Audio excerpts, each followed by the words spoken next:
Maybe he landed here totally by coincidence. But if by chance he's admiring your fresh coat of Benjamin Moore soft sky blue, well, that's a pretty high compliment. Coming from an expert.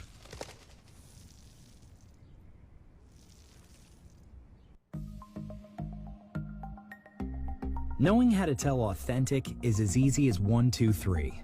Find it, match it, search it. Step 1. Find the style number on the tag. Step 2. Match the style number inside the jersey with the number on the tag. Step 3. Search it. A quick Google search of the style number will verify the jersey is authentic when the search results match the jersey being searched.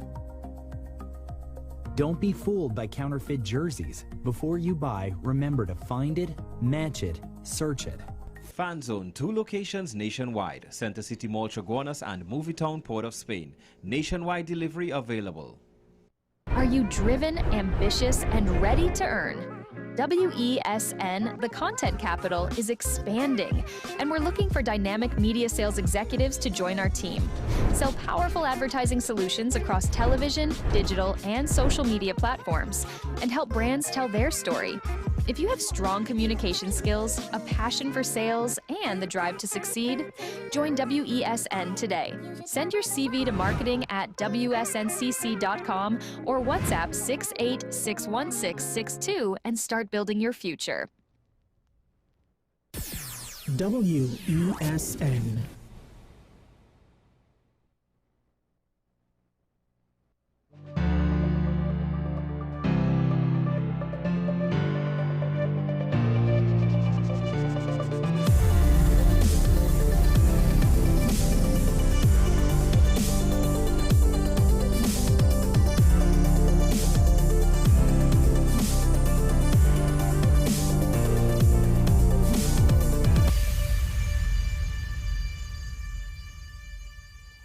Good morning on this very blue day. I'm Jean-Michael Small. This is Talking Point. And wearing blue, feeling blue?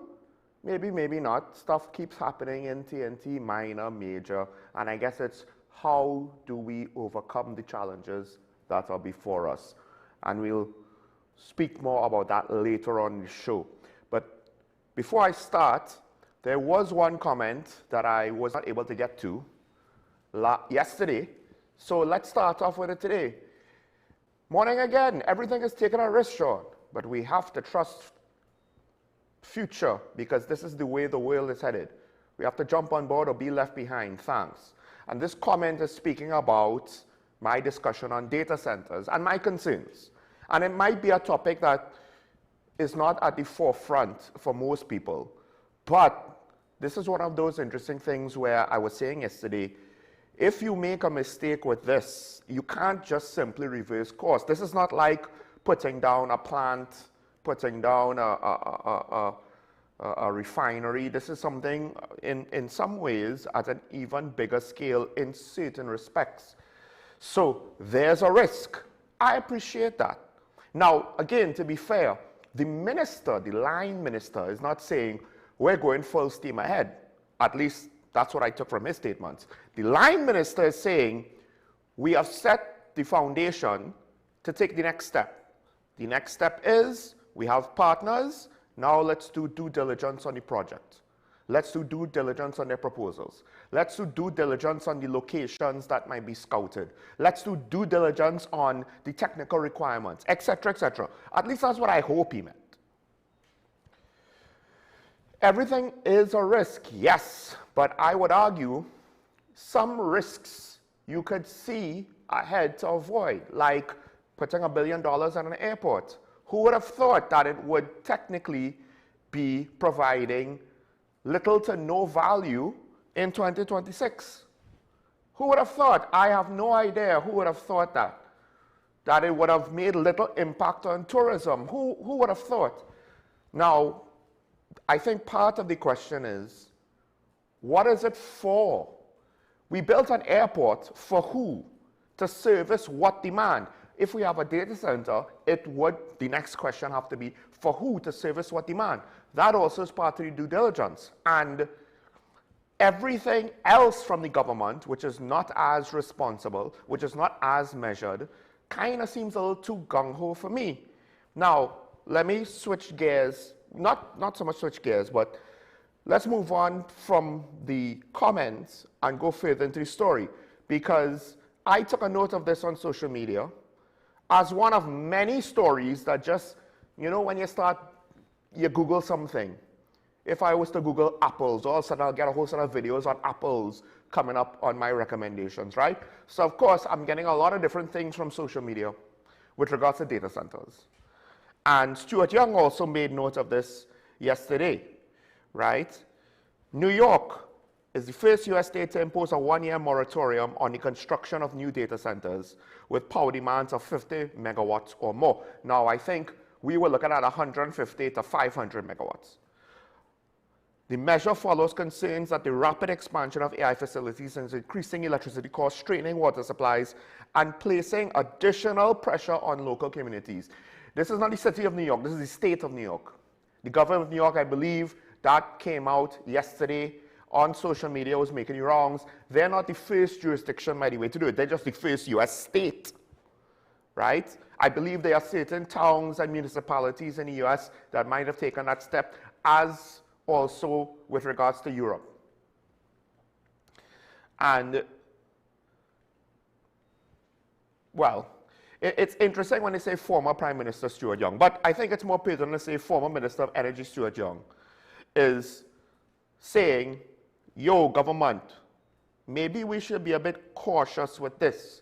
Because the commenter is right, and I tried to speak to that even technically without being aware of the comment, right? There is opportunity whenever there's something new. But the reason why there's opportunity is because there is risk. If there was no risk, there would be no opportunity for a small player like us to try and make our own way in this space. So now the question is, can we afford the risk? Sometimes it pays off. Sometimes it does not. Saudi Arabia, they wanted to have a mega project, the line. They even get the walls up on the line before that seemingly is more or less done, after sinking I don't know how much money into beginning that project. Constructing villages for workers out in the desert to start the initial stages of construction. Dubai had all of their island projects, reclaimed islands, the world, the palm tree, etc., etc. I'm not saying that they're a total bust, but they haven't been the smash hit that they expected it to be, that they hoped it would be. Right now, tourism for that part of the world was one of the things that they were looking to for their future after oil and gas. And while it has been moderately successful, I guess you could say, and in certain instances it worked out well with regards to the Middle Eastern airlines essentially being a hub between Europe and Asia. The actual tourism aspect of the product and the potential for an investment into those various products hasn't fully been what they hoped it would be. Now, we don't have their level of money. We had similar type of money. We had a similar origin of money. We don't have their level of money. So the question is, can we afford to take the risk? Depending on how far the noise will travel, it's another potential source of noise pollution, air pollution, as well as chemical pollution, depending. They say a closed system with the water supply. So I don't know if it means they're going to extract a certain amount and then somehow just keep using the same water over and over again. I'm not entirely sure if that's how it works, right? It all depends, I guess, on the coolant system they decide. And that still doesn't mean that you can't have leaks. And that'll be another source of pollutants. Whenever you have to replace components, it's probably going to be a lot of electronics at one time in large scale. I'm not sure if we're ready for that level of scale. So,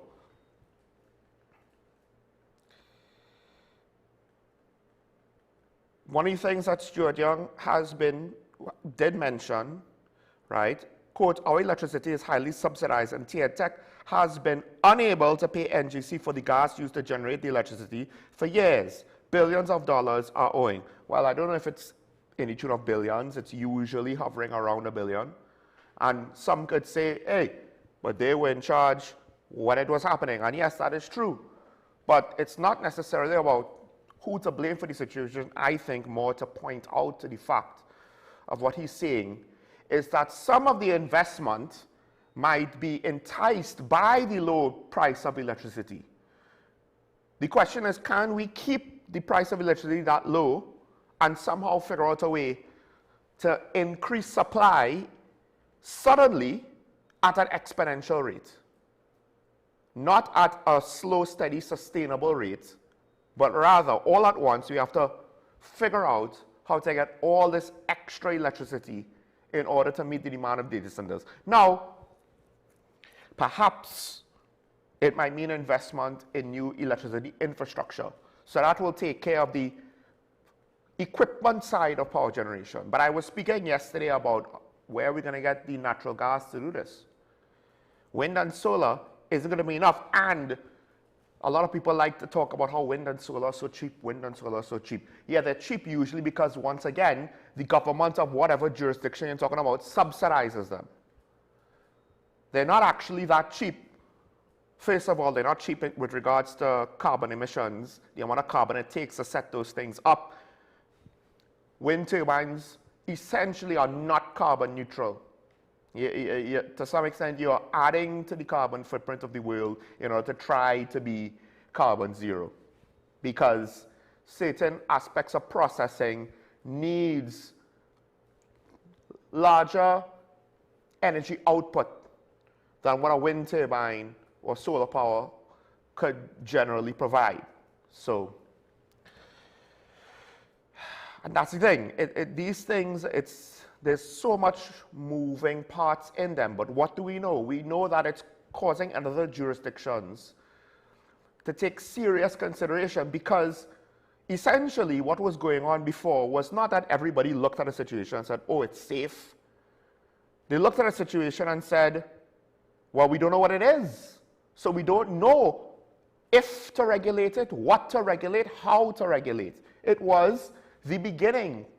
Usually when something is new, there's a bit of a period where it's the Wild West and you could get away with anything, because you yourself don't even know what's wrong with whatever it is you're doing. You yourself don't even know what the implications or consequences are for whatever it is you're doing when you're setting up the data centers. And we went from like 0 to 60 in terms of scaling these things. They went from a normal size operation to some mega projects just to try to chase the whole mythological, ooh, AI is the future, AI is the future. Meanwhile, because this is an AI data center, again, one of the questions I ask, well, who is it for? To service what demand, to service what need, to service what commercial activity? Because AI companies are starting to see practical limitations on their commercial prospects. Let's put it that way. They're starting to see potentially corporations experience the practical limitations of what they actually could provide a company. Because that's the thing, when you don't know, you just think, this is the future, we need to opt in as quickly as possible to not be left behind. The problem is, what AI can do for most businesses and what we think it would do for most businesses are not always the same thing. And I think one of the things that's been talking about is that AI is basically being another example of the doorman fallacy. The doorman fallacy is when you have a doorman in a hotel in New York City and you're paying this guy a salary to open and close the door, right? That's what a corporate moron that doesn't actually know what's going on the ground is going to think. Oh, well, we have a guy just stand at the door. Why do we need a doorman? We could just have automatic doors. Well, the problem is that actually could then lead to a drop in sales, Because you lost the doorman? No, because the doorman did more for you than just open the door for new customers or for guests. The doorman was, one, someone to help with bags. Two, someone to just welcome your customers, have idle chit-chat. Three, someone to give advice. What's there to see around the city? You know, what might be a good restaurant? What might be a good show to watch on Broadway? Where might I be able to find this thing? I need a store to get this thing that I need. Or I came to New York and I want to do some shopping to find that for my child. They want this toy. Where's the best toy store? You have a doorman, basically to be an unpaid guy to give you advice. You need a taxi, you need some service hired, they could potentially get that for you too. They know the lay of the land. And they work for the hotel, and all of this extra stuff comes with the same salary that some corporate moron thought was just to open and close the door. And then also there's the fact that if you're a prestigious hotel, you have a doorman, a human being to welcome you, which in 2026, one could argue that's a luxury now. Everything's automated. Call centers are automated. Helplines are automated. Chat bots, when you have issues, you might not be able to call. You might have to send a text message to a chat bot. That's automated to some extent. What do we complain about sometimes? To have a living human being greet us, or someone who's not in a sweatshop call center halfway around the world making Lord only knows what kind of minimum wage. And if I have a hotel with a doorman that is kind, welcoming, helpful, I mean, my operation looks a lot better than the one down the road that has an automated door, and you have to figure it all out yourself. And yes, you could walk up to the counter and get a nice greeting at the counter, but it's not quite the same. The expectation levels now, the perception of the quality of the product and service is not quite the same. At one point, I believe Cocoa Reef had bellhops to greet people when coming in. You know, and that, in a way, kind of set that. I mean, they were 3 times the price of most places. So, but it set them apart, or it helped to set them apart. So, the thing is, AI now, corporate morons think I could replace my staff with AI. I could replace my in-house graphic designers with AI, my marketing people with AI, my software engineers with AI. The problem is your software engineer was not just there to write code. Your software engineer was also to do all the other little things that keeps the ship running. That's just informally implied. The troubleshooting, the brainstorming, the institutional knowledge to know how to fix things when you have minor issues that leads to programs just crashing and having major issues with operations. Well, the AI is not necessarily going to be able to give you that human touch on problem solving, that institutional knowledge, so you could cut to the chase on how to strategize moving forward in whatever situation. It's not going to give you all those ancillary benefits of having a living, breathing, knowledgeable person doing the job, because somebody still has to instruct it on what to do, and you've gotten rid of, for the sake of saving on costs, a lot of your institutional knowledge, which you would have needed to prompt the AI in the first place, because you thought, I don't need expensive software engineers anymore, I'll just use AI. Oh, wait. And a lot of tech companies figured it out after downsizing. This isn't working as well as we thought. Wall Street, the thing is, it takes a long time for the industries and for the human brain to catch up. So Wall Street kept rewarding tech companies that downsized by, increasing their stock levels. But what do stock traders know about software engineer and software design and artificial intelligence? They're just saying, oh, they reduced their wage bill. They're going to be more profitable. Because in their minds, all things being equal, This should work, right? That's what all of the AI companies are promising. That's where the venture capital goes. Except what if the AI companies are over-promising? They themselves now are having to utilize loans once the capitals run out. So they don't necessarily want the bubble to burst. And then now, your tech company, you've invested in AI, you don't want the bubble to burst. Microsoft tried putting AI in everything. That didn't go very well. That's just another example of how hard it is to commercialize. If we want AI data centers, we need an AI company to inhabit it, to rent it, to utilize it, to pay for its use. We don't even know right now. Maybe 6 months to a year ago, this idea would have looked a lot better. Not that it would have been a lot better, it just would have looked a lot better because you wouldn't have had that extra year of the industry maturing, of the experience, the actual practical experience of utilizing AI, of making these data centers. The experience tells us, hold on, it's not as surefire as you would think. It's not as straightforward as you would think. It's not as profitable as you would think. Or at least the way how we're approaching it isn't. And that's the key. It's to figure out how to approach it, how to utilize it. The problem is, a lot of the big data centers, they were designed and construction of them started with the assumption that no, we're going full steam ahead. We're going to utilize it this way. The market, the industry is going to look like this. When arguably, practical experience is saying, maybe one day, but right now that might not be the best way. Every AI company is having to figure their way out. They made a thing, then they said, look how much things they could do. Then the practical working world said, yeah, but, and now they're like, oh, wait, there's way too many buts.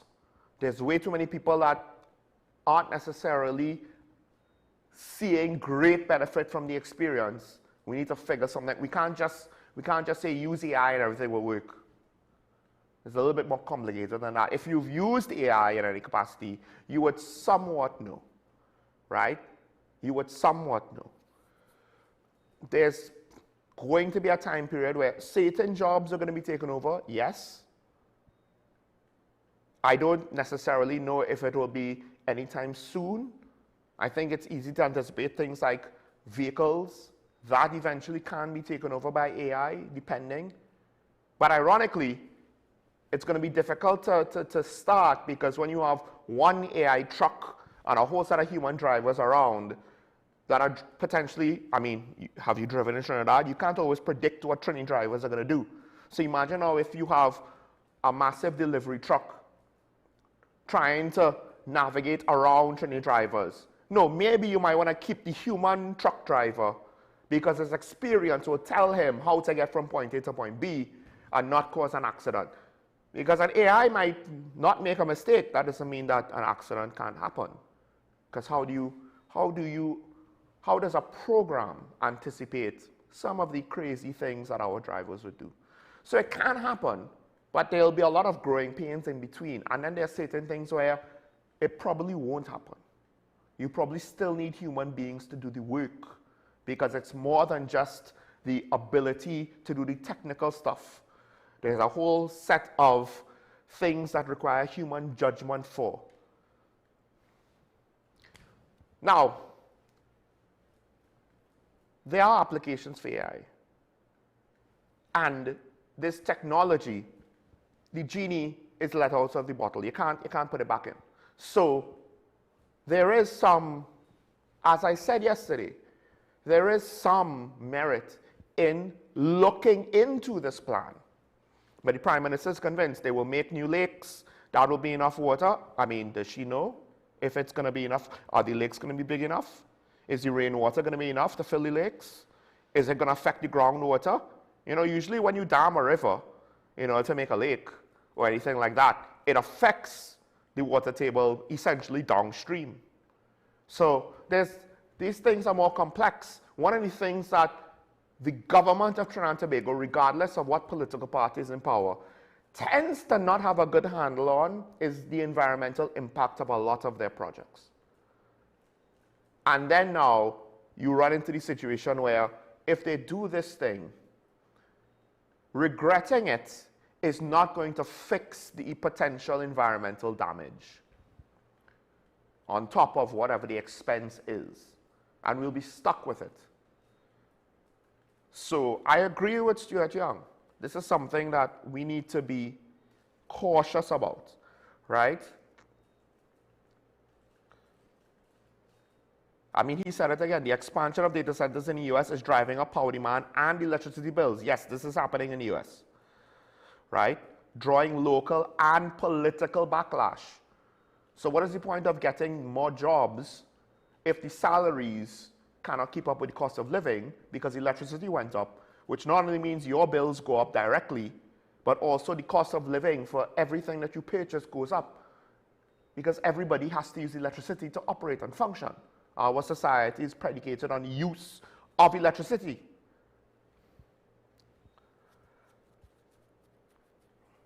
So,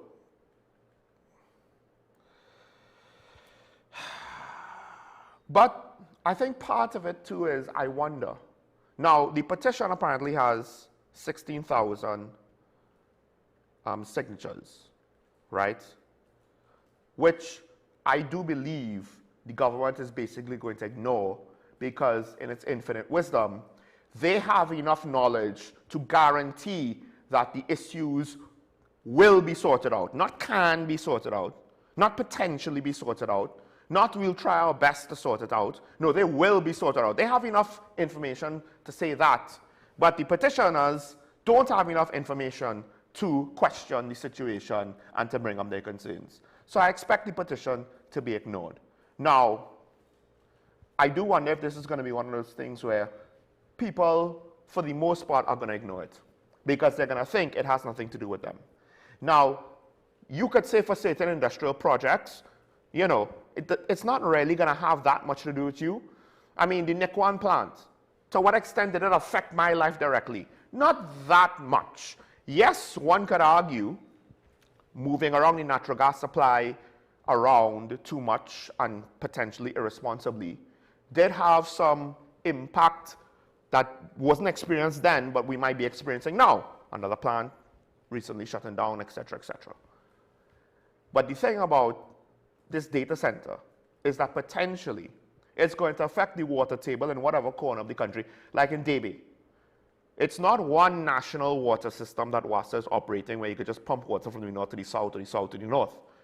So that would be still experienced locally around Debe, where you might get water shortages or more than you did before. But the power grid, on the other hand, that's something that's going to affect the whole country. For the most part, that's going to affect the whole country with the potential rise in the cost of electricity. And it's not a it can. No, one could argue it most likely will. It most likely will because that's what you see where these projects are implemented. That's what you see happen. I don't know why we're thinking, oh, well, it just magically won't happen here. Why not? Our rates are already subsidized to be cheap. So at the very least, even if the commercial demand and supply doesn't push the price up, will the government subsidize the electricity for the data centers? Who's going to foot that bill? So either way, it'll be money from our pocket. Or are they going to just not subsidize the electricity for the data centers? Well, that would be interesting. I wonder how enticing of a prospect location or prospective location we would be if that wasn't the case. Again, there's a lot of details that the government hasn't said about this thing besides seeming very gung-ho. This is, ironically, you know what this is? This is the UNC's Dragon deal. One could argue the PNM spent the last few years of their administration chasing the dragon, right? Which I believe is slang for people who are addicted to a certain narcotic in Southeast Asia, chasing the dragon. Well, dare I say, this is the UNC's dragon that they're going to be chasing. The difference is we actually can't implement it in all its glory, for better and for worse. I am not necessarily prepared to trust most politicians with a project like this, to be honest. I'm not. Because if you want to guarantee to me that there is no corruption in government, not just the elected officials, but the public service as well, then I'll be okay, fine. I'll turn a blind eye. I don't need to worry about the potential pitfalls or something like this.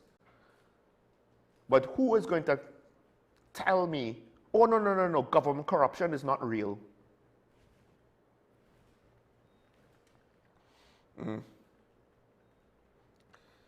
Now, not that I want to necessarily associate this with government corruption, but let me just get into something else quick.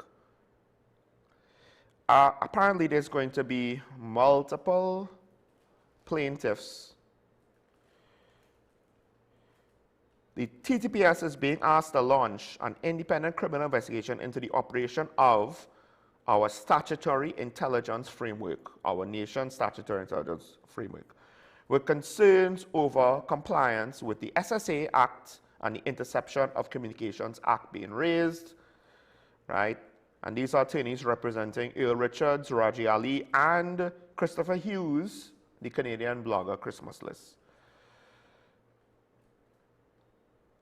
Basically, they're questioning the intelligence apparatus of the country and how it's being used. And I guess to some extent, the legality of certain actions. Now, what I found interesting is that apparently the attorneys for the listed people who they represent, this is what they're saying. They stated that recent public disclosures reveal that more than 2 million cell phone calls and electronic data communications were intercepted over a 5-year period under warrants pursuant to the Interception of Communications Act.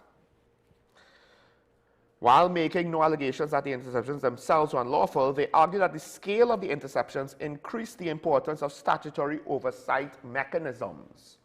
So they're referencing a revelation. They're saying just the sheer number is cause for concern, which arguably that's subjective. But more importantly, I found it very interesting for a government that does not like to reveal things, how was this allowed to be revealed to the public? Why was it revealed to the public? And notice what they revealed. They revealed so many interceptions at a certain time period.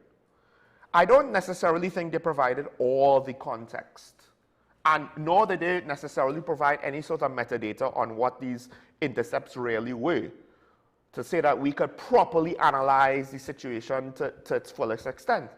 So you put out some details, you reveal it to the public. Again, an administration that doesn't like to reveal anything to the public. So everything revealed, you have to say, is done so for a purpose. Well, what is the purpose? I would argue it is just another distraction, to be honest. I find myself utilizing that word, distraction, even more than with the previous administration. With the previous administration, I understood when people would say it's just to distract us. I just found it kind of crazy. You're trying to distract us from a controversy by bringing up another controversy. It doesn't seem like the best way to live, to retain power, to me. Whereas in this situation, I find that the government is having a lot of these political things that they're trying to pass off as non-political things. All of a sudden, Baldise House went from something that they could kind of talk in Parliament to win brownie points against the PNM to, oh, there's going to be a whole investigation. Really? I wonder what changed between now and then. Could it have anything to do with the potential approval ratings shrinkage? So one of the things is, and I said, tell me that there's no corruption in government. We all assume that there is corruption in government, right? And on some level, this situation kind of brings up something that I had in the back of my mind that I didn't speak about yet. I didn't speak about the intercepts, the amount that they had over the 5-year period. And yes, there was a heavy atmosphere, particularly towards the end of the last PNM administration. But dare I say, things did not improve on that front with the transition from one party to the next. And one could argue potentially it got worse. Which is very interesting, given the fact that here you have now a legal team, essentially that is technically questioning the behavior of the past administration. But one of the things that people who have been on the inside would always bring up is, well, yeah, the politicians changed, but the public servants potentially did not. So some of the policies remain the same. Look, the budget, Minister Tanku's budget is not that dissimilar to Minister Imbert's budgets. Why? Because it's a lot of the same staff. Some of the strategies that you see from ministries seemingly are just as uninspired as they were under the last administration. Why? Because it's some of the same staff. So here's the thing now. To what extent are you satisfied, content? Do you have confidence in a situation where emergency powers are potentially the process of retaining them being abused? Not the powers themselves. I'm saying the power themselves. I'm saying the process by which to acquire and retain them for government. That specifically, one could have the discussion, is being abused. To what extent are you confident? Do you trust that the corruption that most of us knows exists on some level or another is not potentially now having a negative impact on a situation where the state has emergency powers and our rights are, at least in theory, most of us have not experienced it yet, our rights are suspended. Some of these, the Christmas list situation predates the state of emergency. They're questioning things not necessarily specifically concerned with the SOE, but I think as a nation we have to include that in the conversation as well. Think about it. We all say they all corrupt, meaning all the elected officials. Then, to some degree, we believe there's corruption in public service. So then, why should we be confident that emergency powers being kept for an extended period of time, a situation that one could argue was not intended based on how the process for declaring and upholding an SOE was written? One could argue that redeclaring one in the manner that it was done this year was against the spirit of the law. So how confident am I supposed to be that there's nothing going on in bad faith? It doesn't have to be elected officials, you know. Human beings have a tendency to figure out ways to exploit the system. And we know it's not just the private sector that's going to figure out ways to exploit deficiencies or loopholes in the law and in the public sector and in public sector bureaucracy. We know this. We know that public servants, the worthless ones, find the loopholes to exploit things to their benefit on their end. We know the politicians do so as well, because that's our society. And the irony is, we have, and I've been told this from someone whose opinion I did not influence in any way, if this government seemingly is worse at communications than the previous one, arguably is less transparent. And that's why I said a few minutes ago, there was a heavy atmosphere within the last few years on the PNM, right?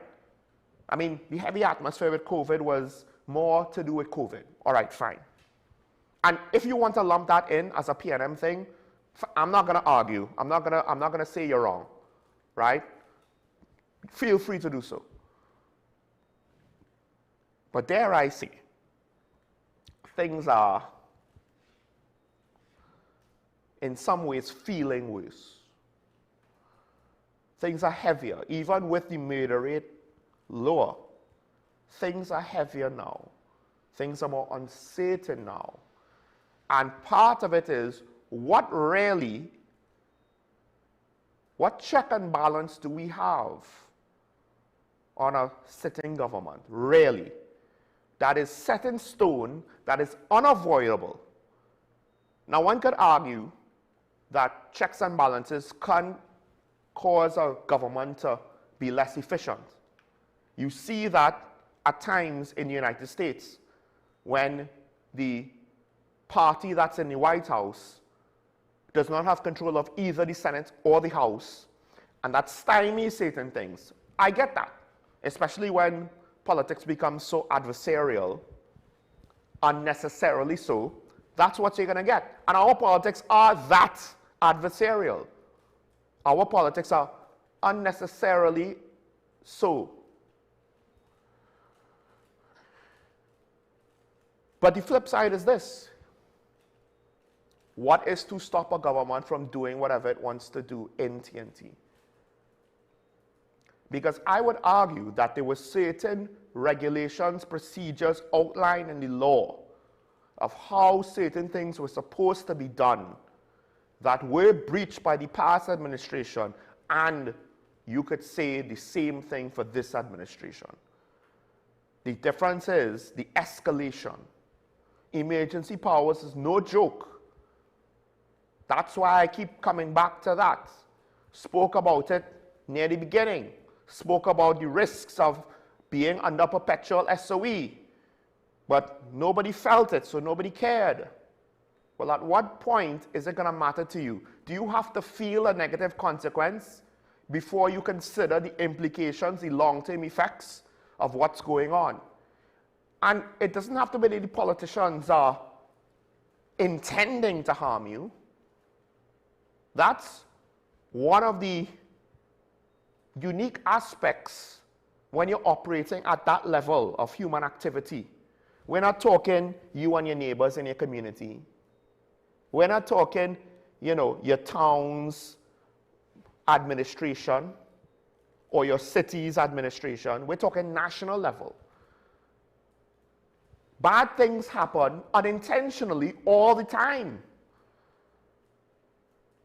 Especially when you have people with their own personal agendas, whether in the public sector or elected officials, who are more concerned about that. I mean, elected politicians are more concerned about the election than governance. Policy decisions made in government has more to do about trying to win the next election than actually trying to provide good governance. So, when your agenda is not necessarily in line with what the people think it's supposed to be, you're going to get unintended consequences. You're going to get bad things happening. It doesn't have to be intentional. That's the thing with the data center. We're not saying that the government is going to intentionally harm the people. But what we are saying is, in places where these things were built, they had unintended consequences because people didn't do the due diligence. Now, in the case of the first batch, one could argue they didn't know. But we should know.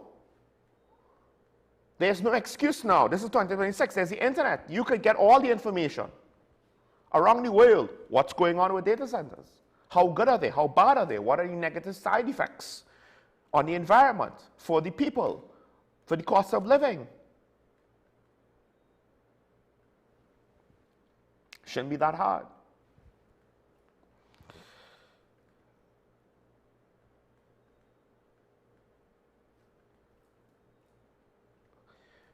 One of the things that I guess, I don't know if I appreciate Mr. Griffith for bringing it up quite like this, not because I think he has any bad intentions, but rather I don't know if the public is going to maturely assess what he says and then apply a responsible conclusion to their whatever talking point you might have moving forward, or to their opinion on the situation moving forward. Because he said, well, death threats are par for the course for leaders and should be dealt with without public announcements. And this is his comment on the threats against the Commissioner of Police and his daughters, right?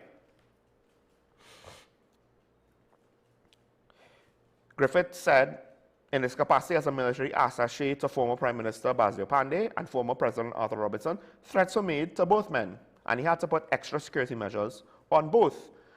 He said when he was commissioner, there were at least 43 threats against him and his family. Quote, what you're seeing now of death threats to politicians, to the family of the Commissioner of Police and so forth, has been going on for decades. What I think is the difference now is that, unlike in the past, where these situations would actually be kept secret, and you will do further intelligence to verify whether the threats will actually take place, and if so, you neutralize the possibility of that threat. What is happening now is that they have been made known to the public. And I would argue that they have been made known to the public for one of two reasons, potentially. One, to play politics with it, or two, because the people involved panicked. Because the implication is, and I've brought this up before, there are threats against the government. So initially, called an SOE, threats against the government. The commissioner called the SOE. Why does that matter? Well, Prime Minister Kamal Prasad Bisesa, in capacity of opposition leader, criticized Dr. Heath Rowley for not being at the press conference when the PNM declared a state of emergency, apparently. You can look it up.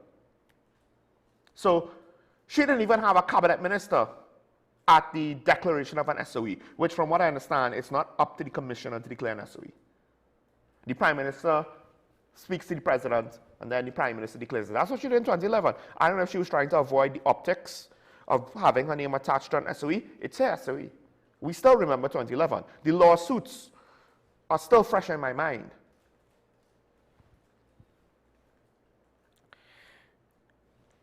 No one was detained for those threats as far as we're aware. I mean, maybe they were, but they didn't make a big deal about it. They only made a big deal about it when the Hadids were arrested. The inconsistency. But given the fact that it seems as though there's a new threat to the government every 3 months, now I don't know about you, but I was wondering, to what extent are these threats really valid? Especially when there was a threat against MPs, but you continue your public activities as normal. Only to announce, oh, but there was a threat. Maybe they know that these threats, for the most part, are not at that level, are not guaranteed, are not enshrined, are not a certainty. Because 1 week they said, oh, well, last week there were threats. Did they change their security arrangements? No. Did they inform Parliament staff that there were threats against MPs going on while Parliament was in session? No. Did they not have a ceremony with a foreign minister? No. Did they have the public viewing gallery, emptied of civilians, both as a security measure but also for their safety? No. Did they tell the opposition? No. Maybe they knew the threat was much to do about nothing. And then when the AG, I believe it was the AG, revealed it the following week, it was about politics, not about governance or public safety. Because what the Commissioner of Police is saying is, these things happen far more often than we think. And dare I say, that's the kind of stuff that's causing this government, in the past and now, I guess when you're really not good at your job, to overreact. And potentially, the entire state of emergency situation, well, I wouldn't say it's an overreaction because the murder rate is a legitimate enough reason, if so only because the previous administration did it. So if we want to say that it is not a legitimate reason, then we just have to say, well, all of the SOEs did not have legitimate justification. All of the ones in recent memory, from the tail last day of 2024 to now. But let's just say, all right, no, the murder rate was good enough. Because I think there are members of the public, that's what they assumed or believed. But all of the threats against the government might be complete hogwash.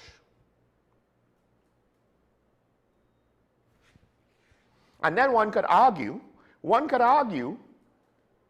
that you are causing the population potentially to panic for no reason with such announcements, thereby causing detrimental harm to public safety. Isn't there a thing in the safety measure that says you shouldn't do that? Because at what point is the public, listen, we're going to reach the point where it's going to be a cry wolf situation, and the UNC is going to be like, there's a threat against the government, and we're going to be like, we don't care, because according to you, there's always a threat against you. Well, as Gary Griffin is saying, apparently there's always a threat against the government. The difference is not every administration called a state of emergency for it. Not every administration locked people up that they just happen to have a court matter on the horizon, a court dispute on the horizon coming up with a pre-action protocol letter delivered. They just happen to have that. Not everybody in those situations, whether convenient or not, gets detained under PDO.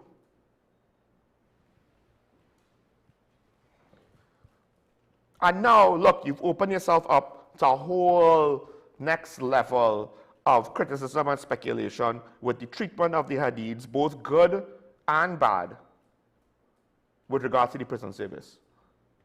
With a former commissioner of prisons now questioning, well, what is the morale of the prison service officers? Because this is going to reflect badly on the service and on those officers, right? It's going to make their jobs harder with the other prisoners. It's going to make the public look at them as a service in its totality as corrupt, if they haven't already, or they'll do it more.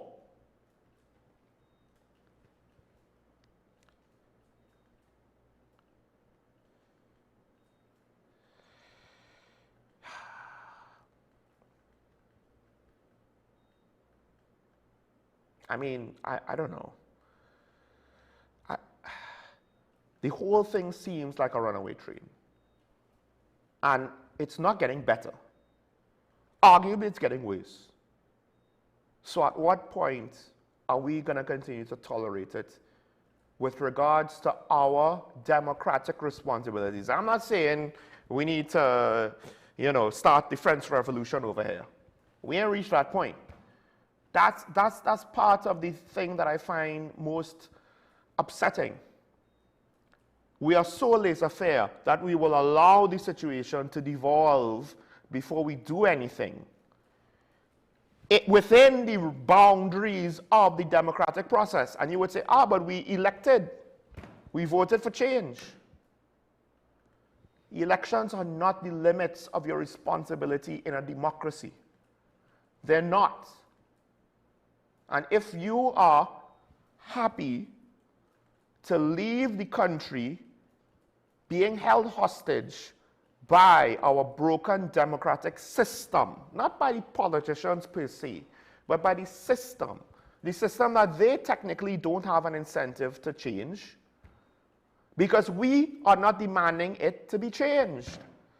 So the opposition, whether PNM or UNC, will always talk about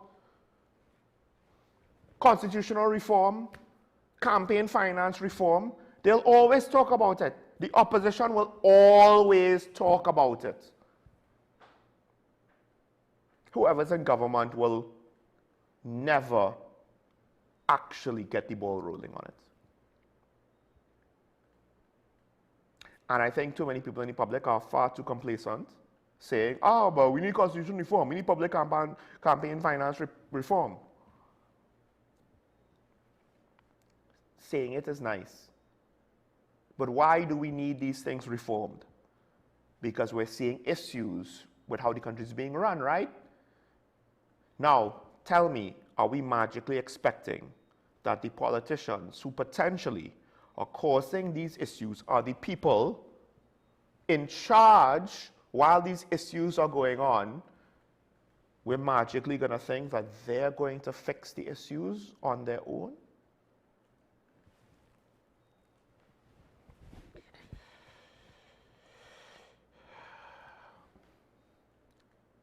We need to start understanding what is being said out of duty out of the duty to good governance and what is being said for the sake of politics. The PNM and the PDP both campaign on Tobago autonomy. Now it's what, 4 years later, 5 years later, still don't have that autonomy. And I'm just coming in at an early point. One could argue that was an issue long before. But we're talking about 2 to 3 elections ago, because remember, there was a tied situation that had to be rectified within a year. So we had 2 elections within a span of 12 months. They both campaigned for autonomy. One could argue if they both campaigned for autonomy, why has there not been any real push from the THA to get said autonomy? All of a sudden, THA's agenda for national issues has been reduced by a lot, has had less public play. You don't really see the Chief Secretary talking about certain national things that's affecting Tobago and how he would like it to be changed.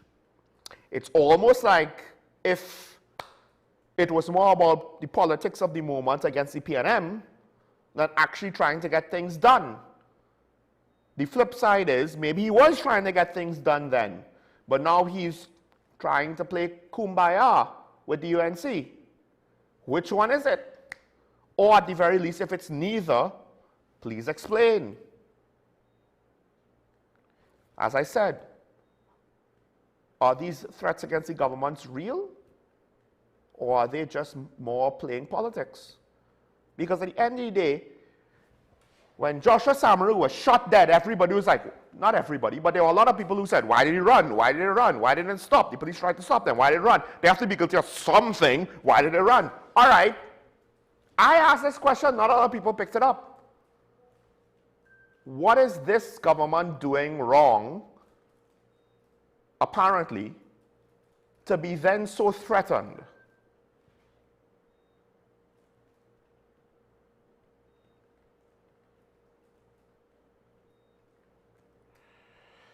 What is this government doing that other governments didn't do to have such serious threats made against them that they're going to have to once again, because the partnership did it, once again call for a state of emergency? What does Kamala Persad-Bissessar do as Prime Minister that leads to such threats against her life that a state of emergency is needed both times she is holding the office of the Prime Minister? Let's just assume that these are serious threats now. Let's assume that these threats, they're actually legitimate concerns that requires a stronger than usual response. What is she doing to require this that Dr. Keith Rowley, Basio Pandey, Patrick Manning, they did not need? One could argue the NAR, they had a whole coup. Cool. There are different motivations for that has been spoken about publicly. But past that, in modern times at the very least, there's no, even another UNC Prime Minister did not have threats against him to the point where, oh, well, we just need to be in state of emergency all the time. So is it really threats? Or is it an inexperienced cabinet not understanding how to appropriately respond to a situation? Because when it comes to politics and governance, they're not about running a country responsibly, but rather they're all about themselves. So once you tell them there's a threat against them, one could argue these are the people that's going to be running to the hills first. If we had to fight as a nation to survive against some foreign foe, these are the ones that's going to break and run in the middle of battle. If the going gets tough, they're not going to be the ones to sacrifice. They're not going to make the sacrifice play for the rest of Trinidad and Tobago. They're going to sacrifice us. That's what all those taxes and fees basically means. Maybe not to the extreme, but it's along that line.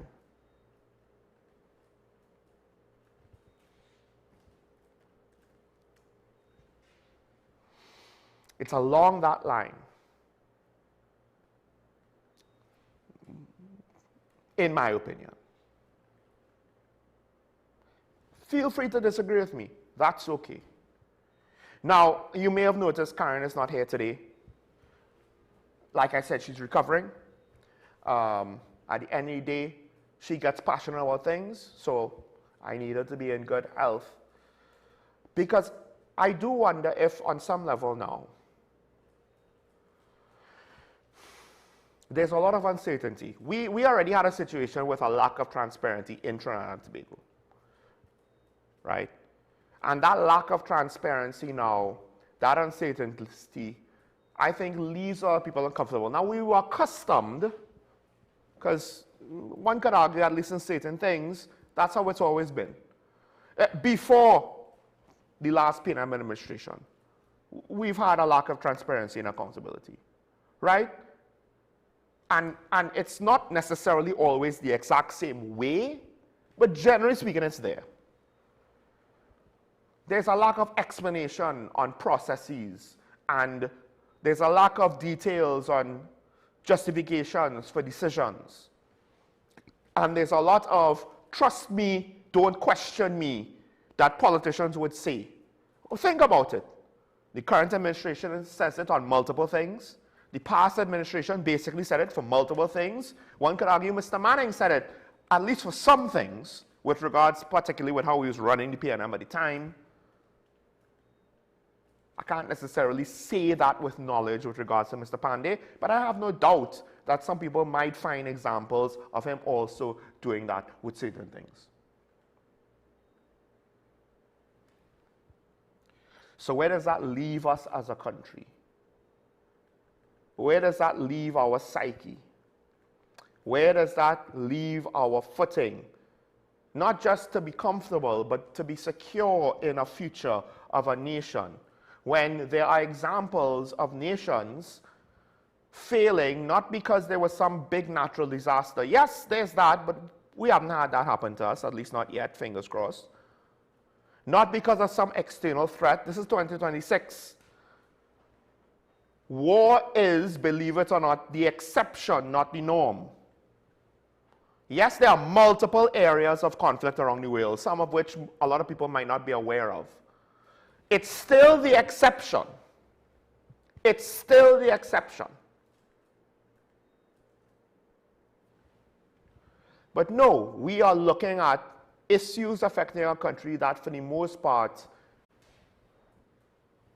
are caused by us.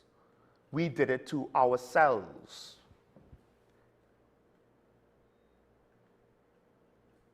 And perhaps that's the hardest thing to figure out a solution for, because you don't have an external threat or an external factor to rally against, to rally support behind, to deal with.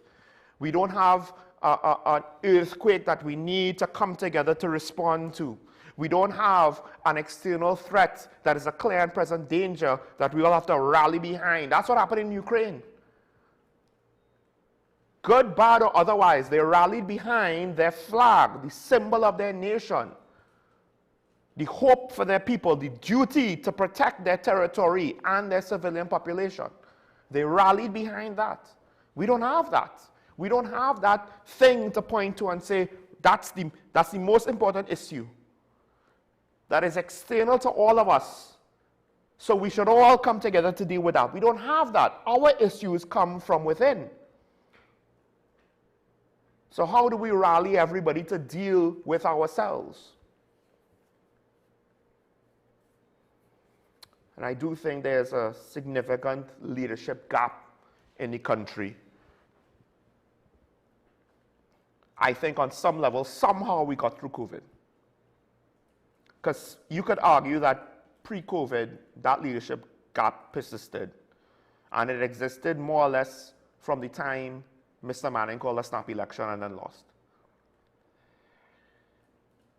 And you could say the politicians of yesterday, they had their own corruption and their own misdeeds. I get that. But on some level, the exploitation of the system, I would argue, has gotten worse. The more complex it has gotten, the worse it has gotten. Who do we rally behind now? Well, we have rallied. We've just rallied on two sides of a divide. That's only going to get worse. One of the things I fear about this Hadid arrest is it's actually going to bring up more racial issues. Don't ask me to spell it out. Or more of a divide with certain elements of the upper class society. More lines to be drawn. More antagonism to be had.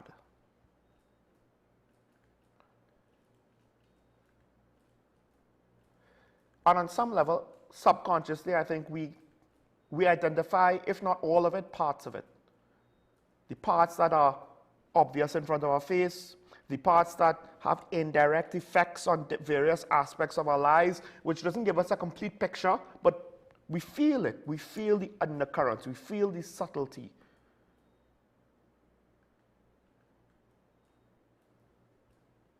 We have the doubts. We have the questions. We don't always want to ask them because we're not always ready to listen to the answer, to accept the answer, to tolerate the answer to such questions.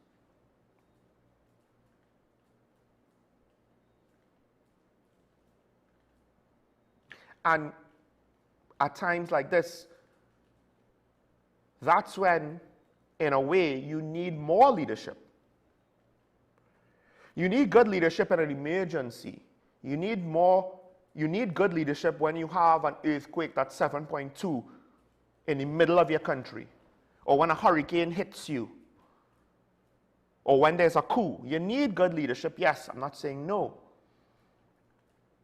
But when you don't have something to automatically rally people, bring them together, motivate them to press on and to fight on, to deal with this external threat. When you don't have that, I would argue, in some ways, you need great leadership even more because you don't have that easy factor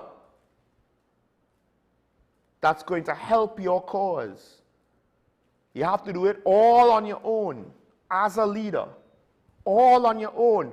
Figure out how to get everybody to push in the same direction, to move in the same direction. And we haven't had that in I don't know how long, if we've ever had it. We're a young nation. You could argue we've never had it. At least not for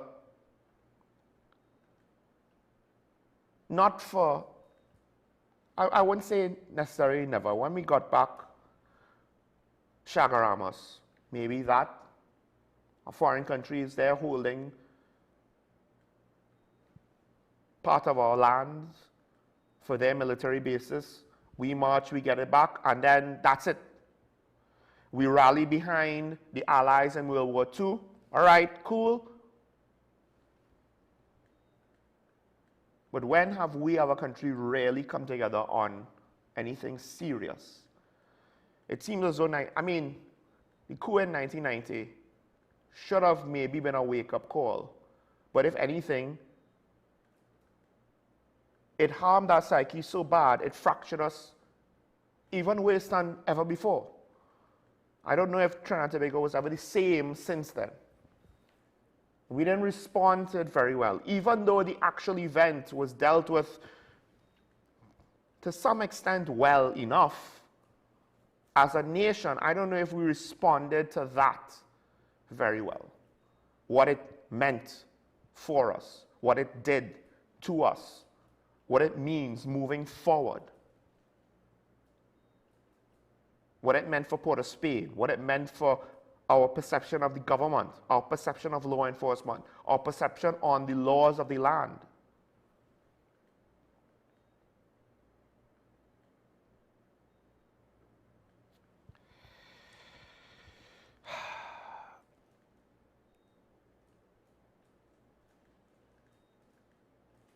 And I guess it's similar to my conversation, or what I said rather. I didn't have a conversation with anybody per se, with regards to data centers. They will get to a point where regrets are not going to help if we allow the situation to devolve too far.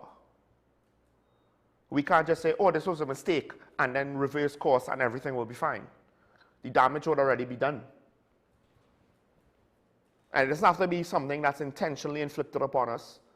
It doesn't have to be much that's twirling villains in the Red House. It could be unintentional, all of it. The point is, by the time it happens, it'll be too late for regrets. And the hole we've dug for ourselves then will be far deeper and unavoidable. And we have to dig ourselves out with even greater effort and harder work than if we just assess the situation truthfully, objectively, and avoided making serious mistakes, whether intentional or unintentional. Yes, there's always risks. Every government technically is a risk. Every election and voting in a party comes with a risk. They do. There's opportunity cost for everything that a government does. For every dollar that a government spends, there's an opportunity cost behind it. It could have been spent somewhere else. And making the wrong decision, there's risks.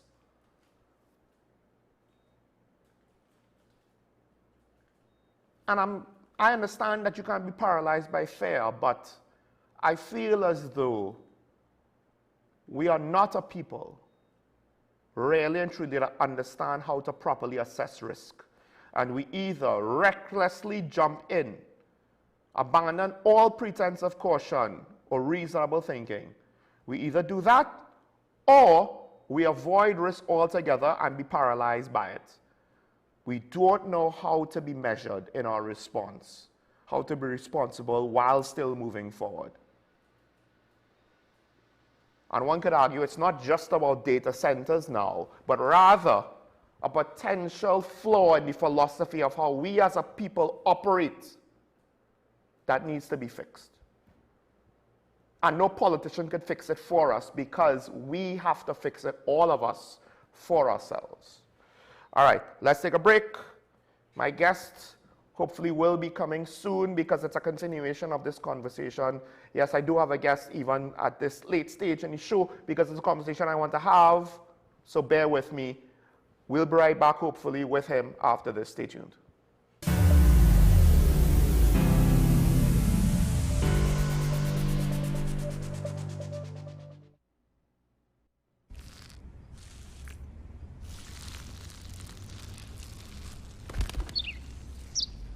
Maybe he landed here totally by coincidence. But if by chance he's admiring your fresh coat of Benjamin Moore soft sky blue, well, that's a pretty high compliment. Coming from an expert.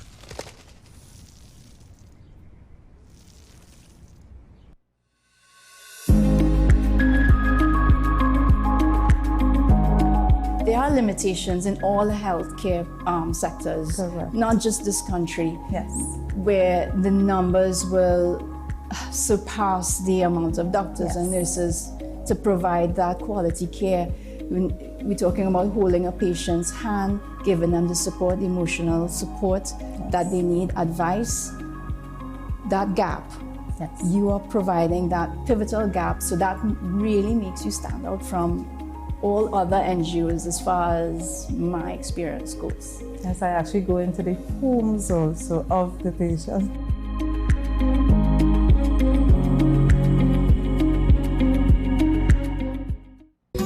Take some time for yourself or spend some time with the family at Sandy Point Village Hotel. Enjoy our various studio and suite apartments, self-contained with their own kitchenettes and Wi-Fi. We also have our famous 100-foot swimming pool and our beachfront restaurant, the Steak and Lobster Grill. And our location in Crown Point puts us near the center of activity from the nylon pool to the local nightlife. Call us and make your reservations at 639-8533, 389-2378 or email us at sandypointvillagehotel@gmail.com. Knowing how to tell authentic is as easy as 1, 2, 3. Find it, match it, search it. Step 1. Find the style number on the tag. Step 2. Match the style number inside the jersey with the number on the tag. Step 3. Search it. A quick Google search of the style number will verify the jersey is authentic when the search results match the jersey being searched. Don't be fooled by counterfeit jerseys. Before you buy, remember to find it, match it, search it. Fan Zone, 2 locations nationwide. Center City Mall, Chaguanas and Movietown, Port of Spain. Nationwide delivery available. In this day of stay at home and work from home, home has never meant more than it does today. Whether you're looking to buy, rent or build your new home, now is the time to get going. Gittins & Gittins real estate agents are here to take you to that place of your dreams. Let us take you home. We help you find that rental to rest along the way or journey with you to find your home destination. Investors and commercial enterprises too, call us and we'll walk the distance to place your business in just the right location. Owners, leave the headaches to us. We'll find your tenants or buyers while you stay at home. We'll even manage your property at your bidding. Anything real estate, come home to Gittins & Gittins Real Estate. Call us at 760-3280 or 747-1220 or visit us at 16 Fifth Street in Woodbrook.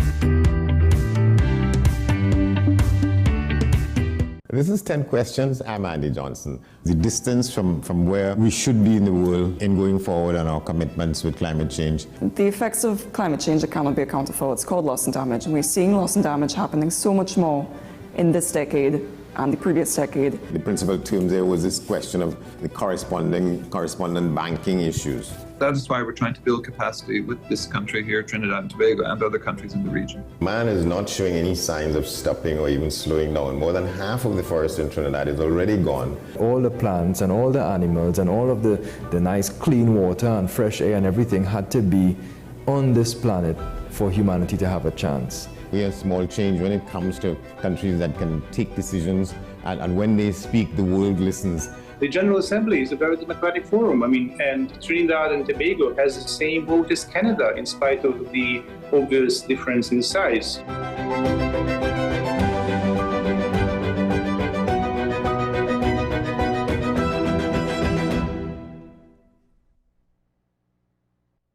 Are you driven, ambitious, and ready to earn?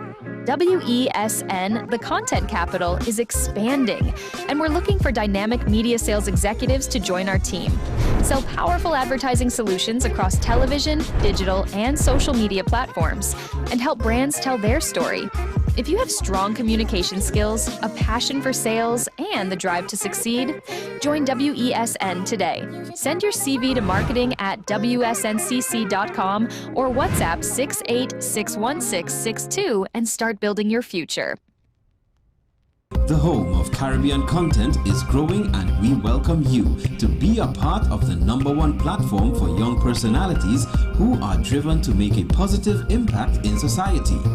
As we continue to reach every corner of Trinidad and Tobago through our daily broadcasts, our social media pages, or through our 75+ digital billboards across the nation, contact us to learn about our competitive rates via marketing@wesncc.com or call us at 628-5835. WESN Content Capital, television with a difference. If these walls could talk, they'd cry uncle. They didn't plan to become offices or yoga studios, but they've stood by us, even when we got a little stir-crazy. For that, they deserve some thanks. They deserve Benjamin Moore. This is Face of Sports, WESN Content Capital. How you felt about the kiss on the lip? That's the business. I'm nothing to do with that. I find that was distasteful. The national senior team, whether you like it or not, that is the model for all other teams to follow. I'm assuming that the regional requirement may be a much stricter requirement. This is not about Pro League and Super League. This is a league run by the Normalization Committee that I'm responsible for. Nobody expected FIFA to fund this arrangement. If we don't get a professional attitude towards this, we are doomed for failure. You break the balance, trip the leg, control the body. They ain't gonna stand put forever. Why you want the Chiefs to lose so? Why you want the Chiefs to lose so? They already have two. Lamar don't Why? have. You're jealous because you know the Chiefs getting closer to the Patriots. Let's go to the last part. No, Let's go to the last part.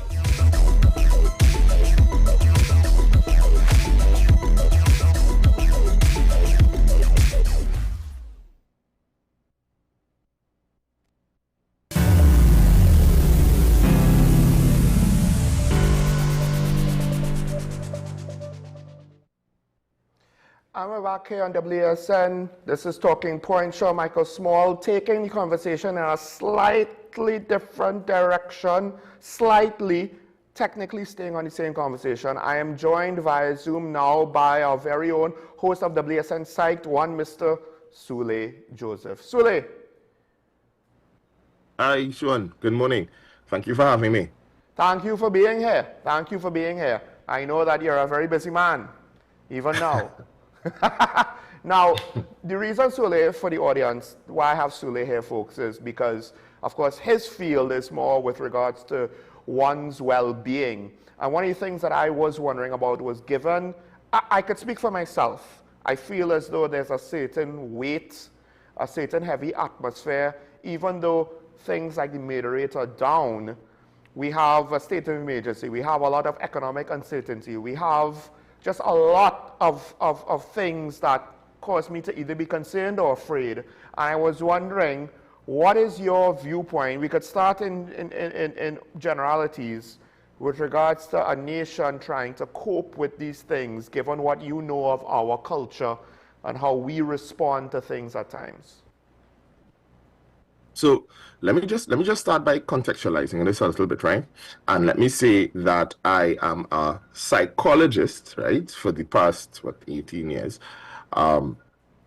So I work primarily with individuals, small groups, yes. So to say that I can speak for the entirety of the nation really won't do it justice. But because of the communities in which I function and the groups that I do work with, when I'm speaking, I want to just be clear that I am speaking from a space of what generally the textbooks will say, and two, my interactions with those groups within certain communities, right? I just want to contextualize that. Mm-hmm. So I'm not speaking from the space of being a criminologist or a political scientist or anything like that, which is what we would have discussed previously, yeah? Or fair? So I will say this. There are some things that seem to be a bit alarming. For one, for example, is something that we call political apathy, right? And really, for the layman, the persons whom just watching, political apathy really is this don't care disposition and attitude of our largest growing group, which is the youth, right? That's the young adult group. And there seems to be a continuous growing apathy towards political environment. in Trinidad and Tobago. And really, that means that persons just don't care about the politics. There seem to be a general feeling that it doesn't matter who's in charge or who in power. It is what it is. Things will continue to be the same for them and their position, right? Nobody really cares about them and how they live and so on. And politicians really are just for themselves. So there seems to be an increase in political apathy, which will translate for us to see less and less young persons getting themselves involved in politics and actually voting. And that is something that is of significance, all right? Because when we have the older folks who move on and pass on and so on, who will vote UNC no matter what, or who will vote PNM no matter what, when they pass on, what next? Who is the next generation that will step forward politically and keep democracy as we know it alive? That is a significant concern. I mean, democracy as we know it, I guess part of the thing is some might think, oh, well, if the UNC tell her that or PNM tell her that go, we might get something new. But what you're saying is, hold on, it's not that we're going to get something new. We might end up with nothing at all. Well, yeah, well, if we end up with persons who just don't care about politics or seem to think that politicians don't care about, correct? The newness might only be, and it doesn't matter about newness. I wouldn't have that conversation in terms of newness, because whether we change the name of the party, this bi-party system that we seem to function in, unofficially, yeah, because unofficially, really, when we look at it, really Trinidad functions in a two-party system, right? Will seem to continue running regardless.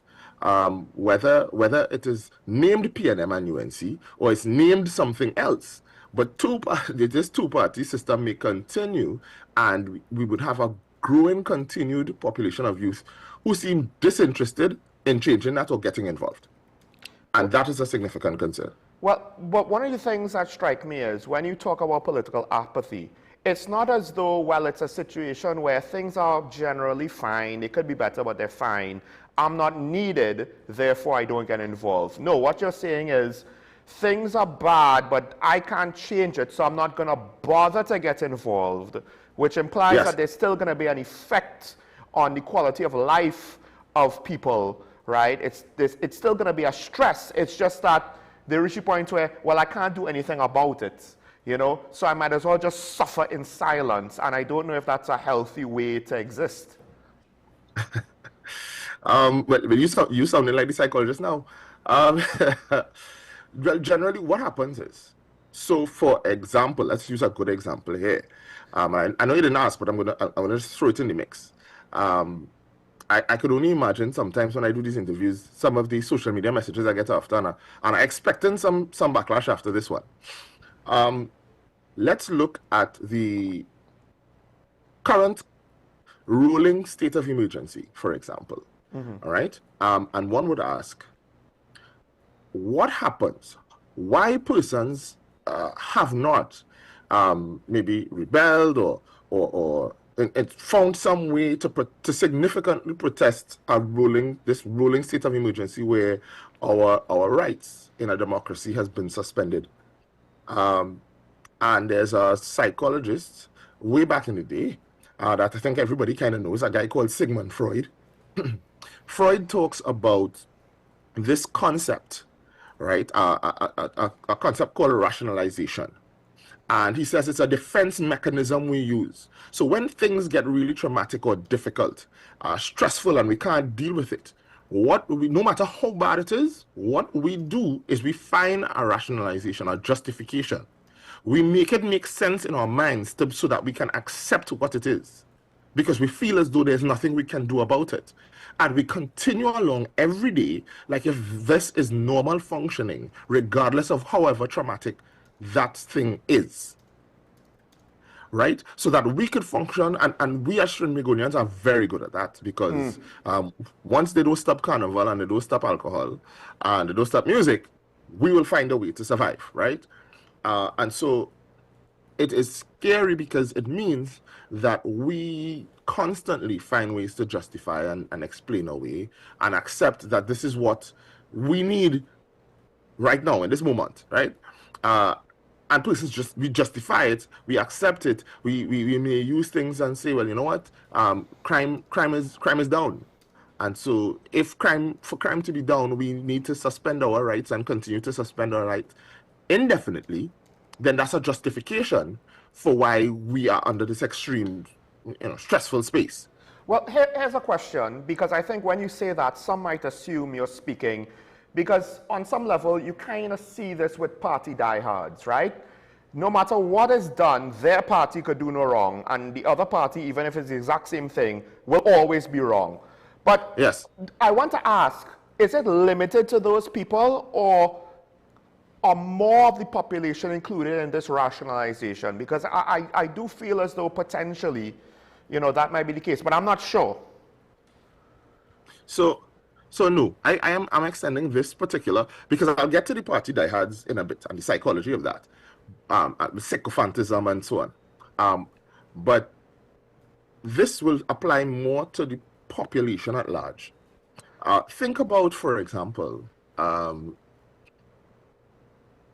if for persons, example, persons who suffer abuse, especially like as children grow up into abuse and so on in adulthood, they justify the abuse. They may say things like, well, I was a really miserable child. Things were hard for my parents, so the abuse was necessary for me to turn out how I turned out.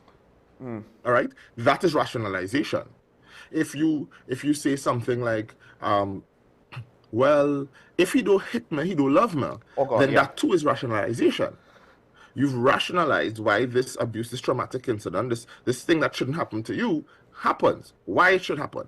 Why it happens. Was it you've applied what you might call, or some may call, reasoning to a very bad or traumatic situation, and it explains to you why you continue to stay in it, because you've rationalized why this is necessary, even though it's a situation that is untenable. And so I believe across the board, it's not just party diehards, party faithfuls, and so on. Across the board, you have persons saying, listen, we don't like it, but we'll accept it. We have a choice. In a democratic state, we don't have a choice. And so that psychology of acceptance, I think, is across the board and not just for party faithful. Well, the thing is, the implication of what you're saying is, particularly with the examples you just gave, and the if he doesn't beat me, he doesn't love me, is something that I know exists, but every time it comes up in conversation, I'm still horrified, and I don't know why. It's like I just can't wrap my head around it, right? But now I'm taking that, I'm thinking, well, hold on. Potentially you're saying it's along those lines. It might not be quite that severe, but it's along those lines of what a lot of the population is experiencing. So I guess I want to ask, to what extent is it rationalization as opposed to avoidance? Because if it's rationalization, the implication is that on some level, the population on a whole has been abused in some way, and we need to rationalize that abuse. Who are, whether it's the gangs, the politicians, the public service, the private sector, our neighbors, we have been abused in some way. And this is not just what I guess we would all assume it to be is, Trinis, we like to avoid responsibility, and we like to avoid it. No, this is a bit different, right? Yes. Yeah, have we been abused potentially, or is that valid, or how come it's not just us trying to avoid things? Well, it could be on some level, because this is not a catch-all for every single person. So it can be on some level, some measure of avoidance, I suppose. But how do you avoid having your rights suspended? Everywhere you turn, it's kind of in your face, right? But I think part of what we've done, yes, for some persons it may be some level of avoidance, but I think more so persons have rationalized why it is okay at this time to suspend and give up your rights for such an extended period with no conversation or deadline given. So we have no clue when your rights will return, right? That I don't necessarily think only falls within the realm of avoidance. I think more so heavily falls within that remit of persons trying to justify and rationalize in their minds why this level of intrusiveness is acceptable given other traumatic things that have been occurring and happening. Now, I'm not dealing with whether the ruling SOE is right or wrong. I'm just dealing here with us as a population and us accepting that as the new norm without a data deadline or general consensus and conversation by the population. It's a matter of, listen, we've accepted that this is just what it is. We can't do anything about it, and we need to rationalize why this needs to be accepted. Does this have anything to do with the fact that, and I'm not necessarily sure how to tie this all together from your area of expertise, but you said we'll deal with the party sycophants soon. So maybe I'm reintroducing that now. Because one could imagine that some form of abuse, whether intentional or unintentional, is, well, we don't feel we could actually affect change. And the party diehards are going to vote for their party regardless. And the more we pull back from the democratic process, the more we are at the mercy of the people who are single-minded in their belief on who to run the country. And I would argue that's not necessarily the best way to pick a government, because it's not based on merit. It's just based on whose followers showed up the most on a given election. And the rest of us, it's inflicted upon us in a way, right? Even for certain constituencies, you know, you might want to vote for change, but your constituency just not going to change.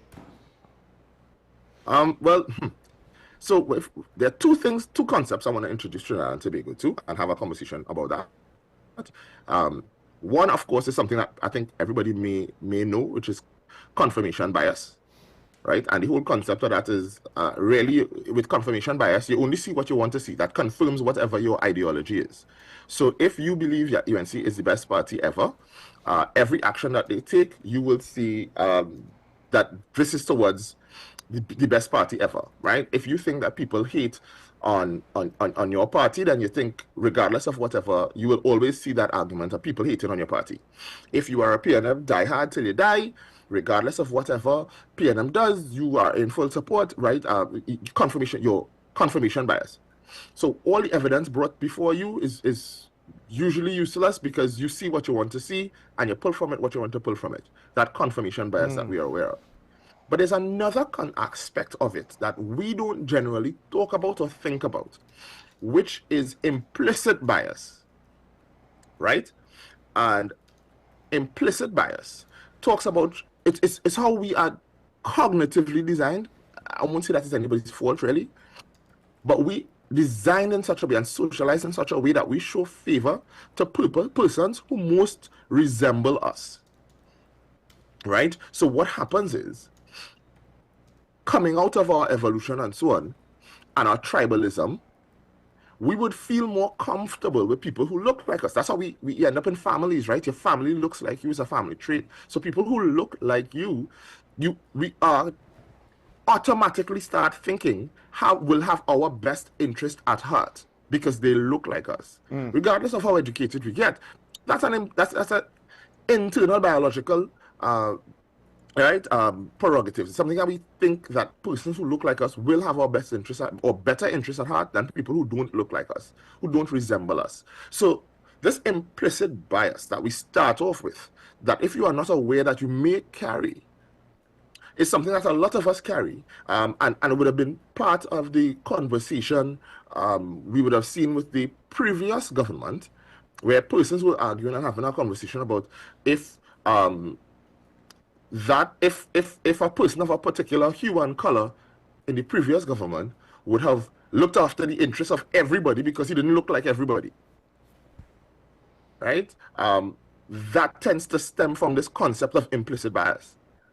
And that's where we get from, where we hear people saying, UNC is a party assigned to a particular ethnic group, and PNM is a party assigned to a particular ethnic group. That stems from the psychological concept of that implicit bias. where we feel as though we will show favor and continue to show favor and see the best in people who look like us. So that, along with confirmation bias, often causes us to develop these sycophantic functionings. And sycophantic, of course, is just a big word to say PNM till I dead and UNC till I dead, or whoever party until I die. They could do no wrong. You put somebody in a Balizé tie, a frog in a Balizé tie, you'll vote for them. You put a frog in a rising sun, and you'll vote for them. So those two concepts come together to formulate this sycophant functioning that people have in politics. Now, I used to say, I don't know if I could say it anymore, and I think I would still say it, at least to some extent. When I went to New York is a multicultural city, but I was taken aback at how very structured and regimented it was. The Chinese are in Chinatown, the Puerto Ricans are in this corner, the African Americans are in that corner, and so on, right? And you'll get a little bit of mix in the commercial areas, but it felt every sector had a distinct culture that did not intermix. Now in Trinidad, and the reason why I think it was a stark comparison to me was I'm accustomed to a little bit of mixing, right? Yeah, we're multicultural. We're multicultural, and I have said before, and I hope to still be able to continue to say that we do it better than just about anybody that I've heard about, anybody I know, right? But even with that, outside of elections, outside of politics, I guess, right? Because now outside of politics and elections, yes. So I have to ask, like things like this, because I feel as though we don't really understand it and know how to treat with it, and we are constantly at risk of this wearing away. Because it's one thing to be under pressure with regards to the cost of living because food import bill goes up and the price of gas goes up because of some war. But it's another thing to potentially be at each other's throats over the future of the country. And when you look at a lot of the comment sections on political broadcasts and live streams and stuff, it could get, Parliament looks tame in comparison how ugly it could get. And if this is the combativeness that we're going to have for each other in such an ugly, disrespectful, racist way, like psychologically speaking, what does that now do to the mindset of at least some of the people of the country? Because it's not just the ones who are saying it. It's there for anybody to read. And I feel as though people are engaging with social media and politics, and slowly but surely are being exposed to that sort of thing. Well, what is scary, and we did have a conversation a bit about it previously when I mentioned implicit bias, right? And you wanting to have persons or showing favor to persons who look like you. If we allow our base instincts to run and rule how we function and think, then we are behaving very primitively. I feel as though when persons allow this inherent implicit bias, along with confirmation bias, to then turn you into a sycophant or a super diehard fan, we often then tie ethnicity to the political party. And so if someone speaks ill of the political party or even factual information that is not favorable to this party or this group, then persons take it as an affront to their ethnic sense of being, this sense of self.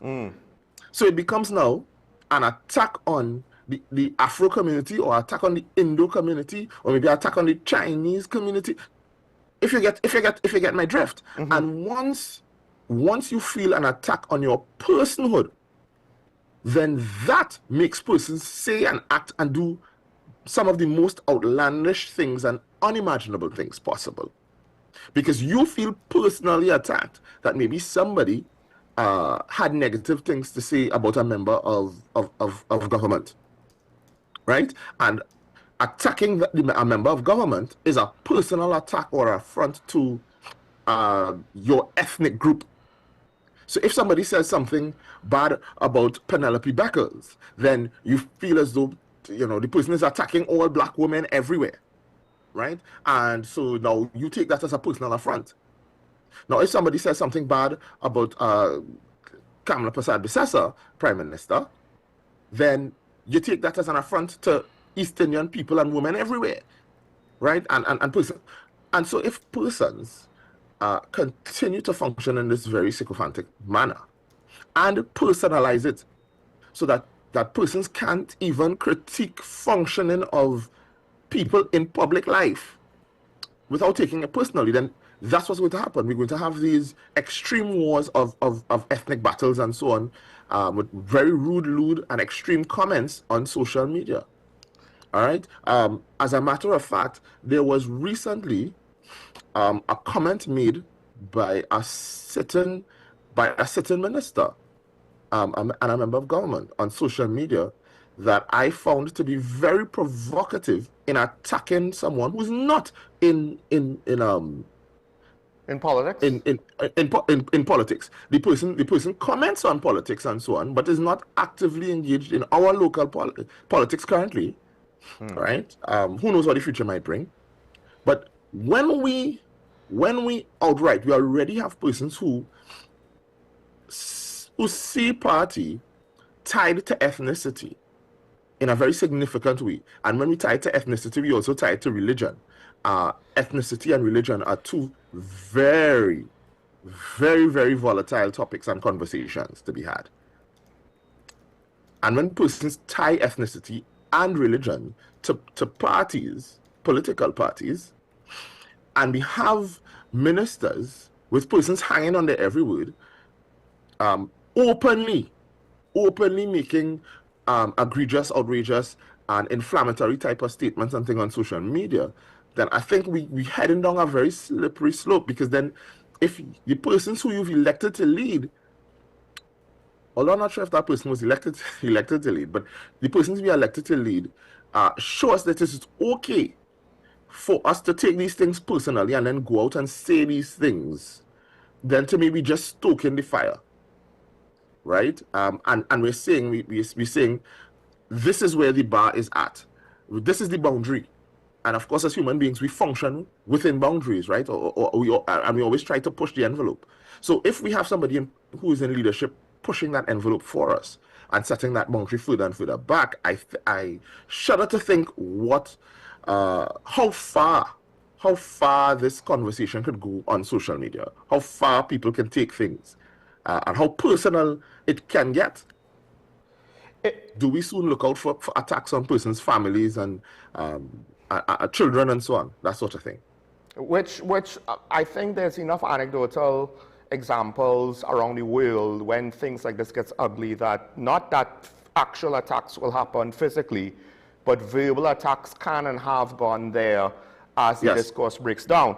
Now, beyond what you mentioned earlier with regards to apathy, because yes, especially with young people, but even more than young people, you see people be apathetic to the process, no longer involved.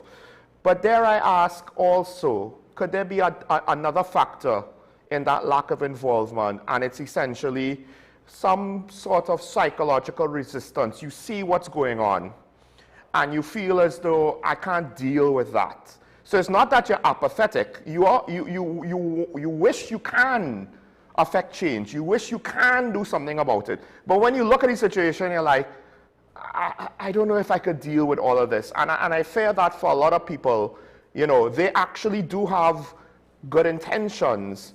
They just don't necessarily have the strength of character. Not that they're weak, but rather that it will require so much of them to wade into those waters and to try to deal with, all of the consequences, the backlash, the public pressure, etc., etc. I mean, you yourself have seen some of it. A lot of it can stem from a survivalist psychology. Things are hard and things are difficult. You're asking persons who a lot of people already struggling to live, to exist, to raise their families and so on. And you're asking them to dive into a world that is even harder, that is even more ruthless, and can put their families and children in same jeopardy as we've been having a conversation about sycophants who will attack you and your character and your family and so on. And there seems to be a lowering of the line of acceptable conversations that you can have online and threats made and so on and that kind of thing. Even today, there's a whole big conversation about threats that have been made against the Prime Minister and so on. However you want to take that, but there clearly is a lowering of the line, of a line in which we can have conversations that was acceptable. So you are literally putting yourself and your family in a line of fire, and you're asking the average citizen who may want to see change, yes, to potentially put themselves in that same line of fire that they are seeing other people taking. I am not sure everybody is cut out for that, not particularly if you are functioning in a survivalist mode or mentality and you are already struggling. I understand why some people will feel the need to not want to get themselves involved in matters that will continue to put pressure and stress on them and their families, or put their families in the line of fire. That while I hear you, that may not necessarily be outrightly apathy. They're not apathetic. It's not that they don't care. It is that they now have to decided to put themselves and their family first, right? And a lot of people also feel hopeless. Some people have resigned to the fact that this may always be a two-party system, and we will continue to rotate between one and the other. And it is just what it is. We've seen smaller parties attempt to try to infiltrate and change that and make a difference, and those parties have come and gone and come and gone.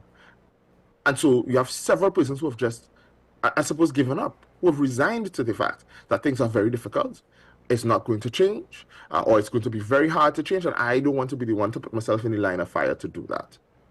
And to be honest, it's hard to fault persons with that logic. So it's really more of a survivalist mentality.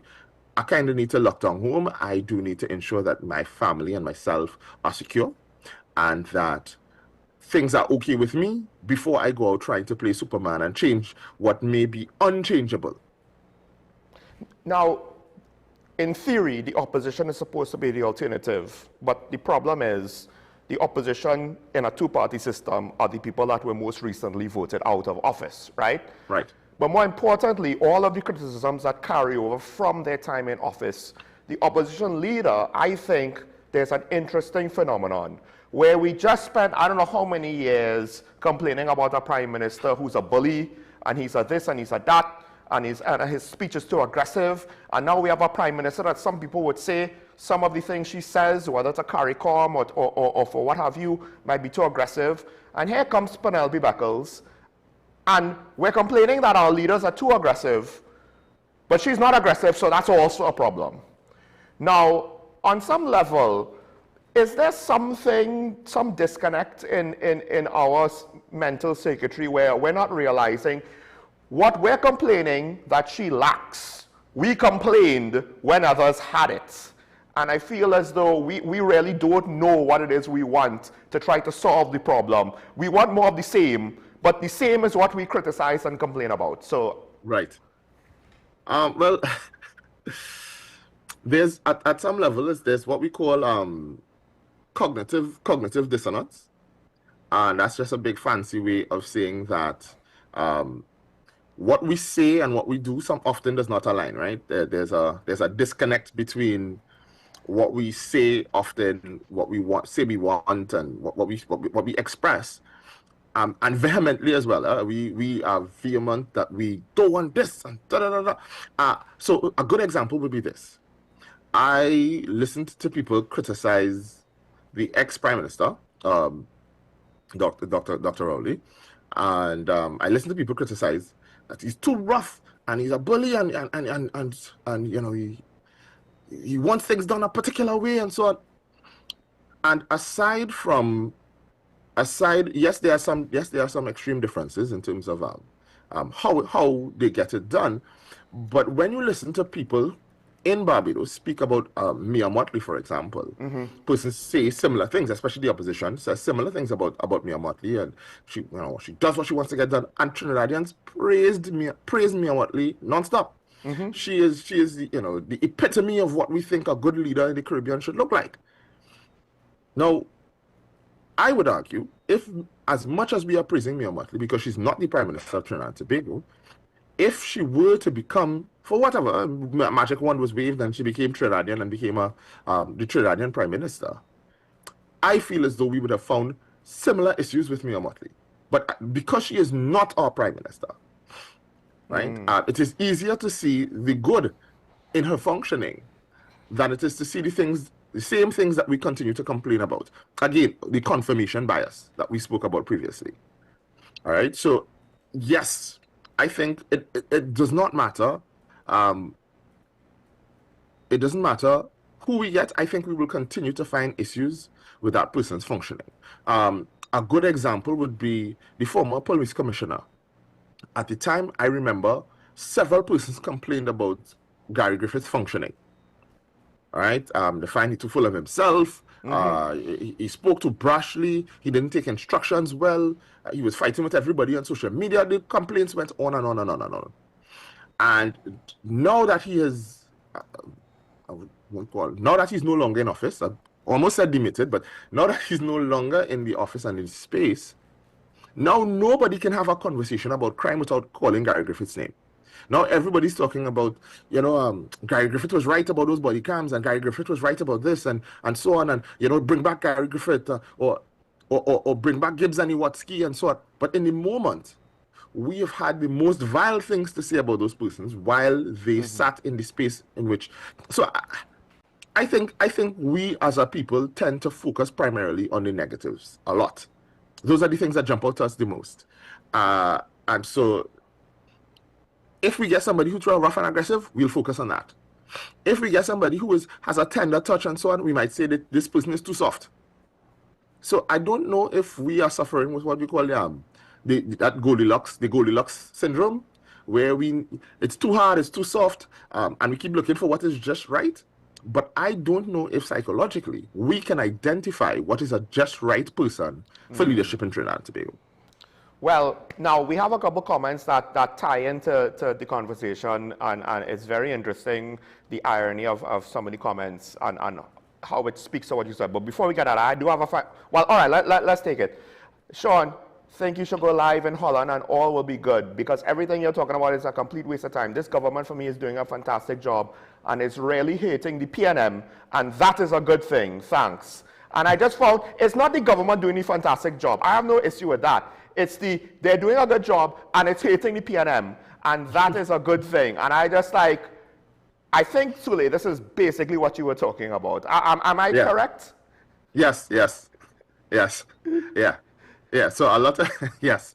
So just based on the shape of the comments and so on, and the structure of the language, and using it to attack the previous government or party, speaks to confirmation bias, right? So this person clearly supports UNC, and so regardless of whether they see things or people point out things that they think might be incorrect or wrong with how the party is functioning, they will not see that, right? They will not see it. Instead, what they will do is they will see all of the good things, right?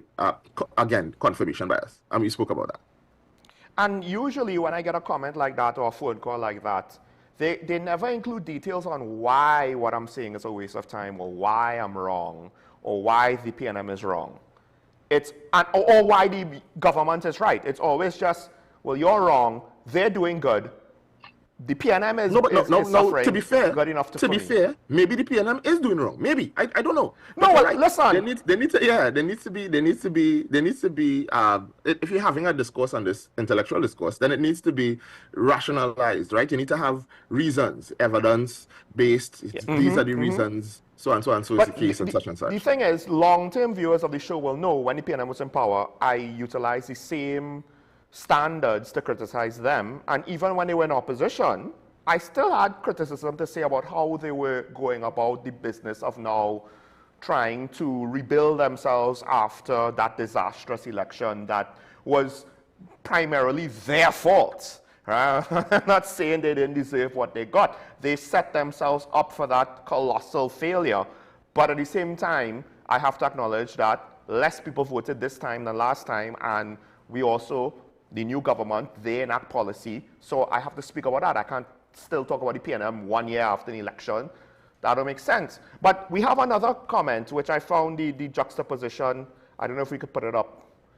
The justification was very interesting. Good day. In the 40s to 70s, many of us interested in politics read widely the works of the philosophers. For example, Rousseau, Voltaire, I won't butcher any names, et al. Their writings helped to form our concept of democracy and ideology over the last 40 years. This intellectual rigor is widely absent. No wonder we are reduced to the simplistic politics of the PNM and the UNC. And I think you used a term that I was hesitant to use because I didn't know if it would have been appropriate, but base instincts. It feels as though now we're kind of running on base instincts to the point where even the politicians don't fully understand how to connect with the public, which seems, you know, funny, but at the same time, they constantly say they don't understand why the public is upset about this or about that, or that the public doesn't know what they want. And yeah, we now are in such simplistic times that it seems like it's a mystery for everybody.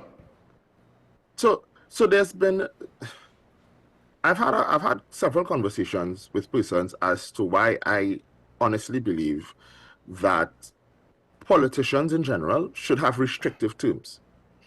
And a big part of that is you elect persons to represent you, whichever side of the divide you fall on, it doesn't matter. However, the truth is, and I don't know if it was Machiavelli, I cannot remember who made the quote, who said, absolute power corrupts absolutely. Yeah, I think it was him. Right? And so, yeah. And so the longer you stay in a position of absolute authority, is the further you separate and divide yourself away from those who you serve. You might have started off as one of those persons, but the longer you stay there, the more wealth you accumulate, the more wealth you accrue, and so on, the more persons that you interact at that level at, is I think the further you get away from the common man. And moving further away from the common man means that even in your design, when you design and try to implement policy for governance, it is so removed from the issues that address the day-to-day functioning of the common man. Even though you think it may, it really does not, because you no longer connect to that, right? Your psychology has changed. Your mentality has changed. Your understanding has changed. And that, to me, is what gets scary. And that's why I'm a fervent believer in restricting terms, because you want to ensure as much as possible that persons stay connected, or at least as much as possible remember what it's like to function in that space and be connected to persons who you are serving. It's difficult to connect and serve people who you have either nothing in common or you don't understand their functioning at all. Yeah, I think we kind of see the signs or the clues of that happening.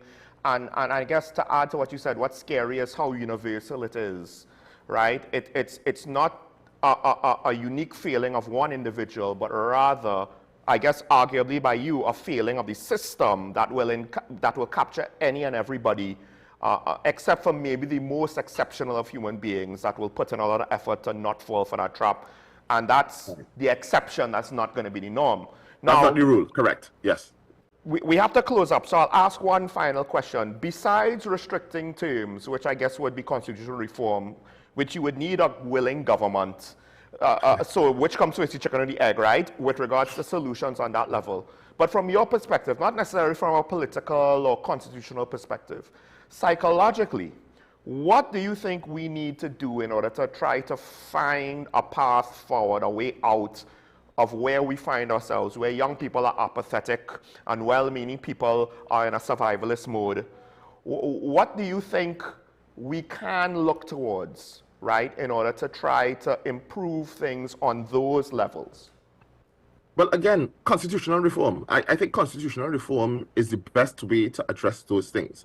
A big part of the apathy, of the political apathy of our generation is that they don't feel as though they're involved. And mainly that they are right.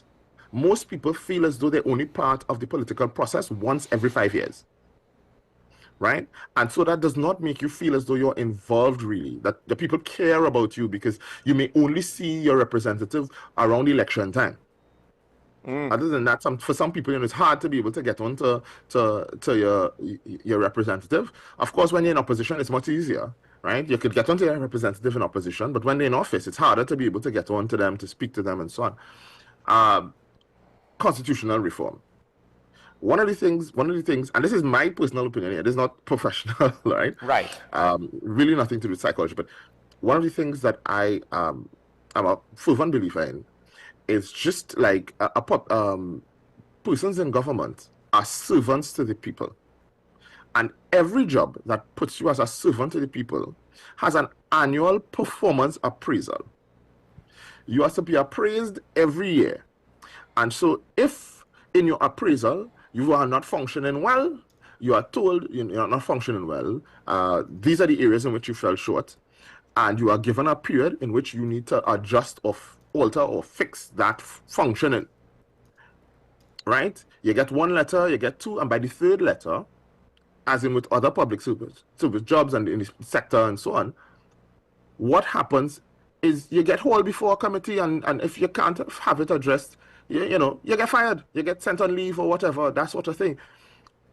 I think that we need to hold our politicians to a higher standard, and all of them, this is everybody, and remind them that they are servants to the people. The people don't serve the politicians. The politicians were sent there to serve the people. And we have a situation right now, when I say now, I mean in Trinidad generally, not specifically to this government, where often we have the tail wagging the dog and not the dog wagging the tail. That psychology, that needs to change. And if that changes, then I think the psychology of the population will change. When the population understands that we are the ones who have the power, we are the ones who put persons there, we can hold you to account. We shouldn't be begging for water. We shouldn't have rolling blackouts. You understand what I'm saying? Persons need to feel as though they have more power on an everyday scale. I feel as though that will then increase and a better chance at participating in the process, so that a young person could feel as though they genuinely have a shot at entering the politics or having a say and then coming back out, right? You don't have to try to make a career out of politics.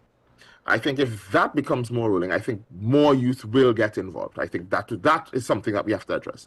And I feel that can only be done through constitutional reform. I think I heard just after the election, for a short minute, young people were now thinking, hey, maybe this is a chance, an opportunity for change. And I think that died, after a few months. It went back to where it was before the election, with the, I don't want to be involved in the bubble, I don't want to be involved in the commerce. Now, we have a couple set of comments to get through. I don't want to ignore them, so I'll try and pick and choose. Still cannot find info on who Hummingbird AI LLC will be serving by the TT data center. Who are their planned clients? Who is funding them? Yeah, that's Peyton. We need constitutional reform. Until then, we are spinning top in mud, brothers. I mean, I think what I just asked Sule and what Sule just said, we kind of need some preparation work before we could get the constitutional reform, right? So one needs to take the helm, and no one is stepping up. Government go, government come, same confusion. Not everybody wants to admit that. I'll leave that last comment out. Let's switch to the next one quick to wrap this up.